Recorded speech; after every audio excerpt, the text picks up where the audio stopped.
మురుగదాస్కు ఈ మధ్య కాంటెంట్ కంటే కాంట్రవర్సీలపై ఫోకస్ ఎక్కువైంది. ఒకప్పుడు కేవలం కథలపై మాత్రమే కాన్సంట్రేట్ చేసిన ఈయన ఇప్పుడు ఎక్కువగా కాంట్రవర్సీల వైపు వెళ్తున్నారు. మదరాసితో మరోసారి ఈ దర్శకుడు వివాదాల్లో ఇరుక్కుపోయారు. ఇంతకీ ఈ సినిమాపై ఎందుకింత వివాదం? అసలేంటి కారణం? మురుగదాస్ చేసిన తప్పేంటి?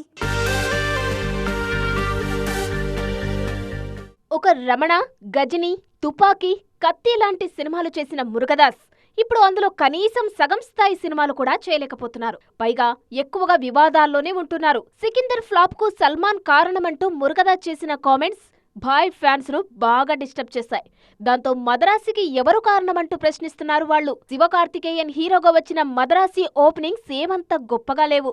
పైగా ప్రమోషన్ టైంలో తమిళ దర్శకులకు 1000 కోట్లు అవసరం లేదు, వాళ్ళు ఎడ్యుకేట్ చేసే సినిమాలు చేస్తారంటూ ఈయన చేసిన కామెంట్స్ వైరల్ అవుతున్నాయి. ఇప్పుడు ఇదేనా మీ ఎడ్యుకేషన్?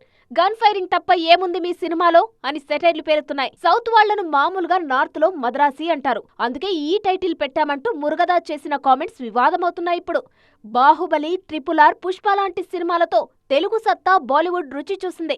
ఇంత చేసినా సౌత్ అందర్నీ మద్రాసీలే అంటారంటూ మురుగదాస్ కామెంట్ చేయడం అర్ధరహితమంటున్నారు భాషాభిమానులు.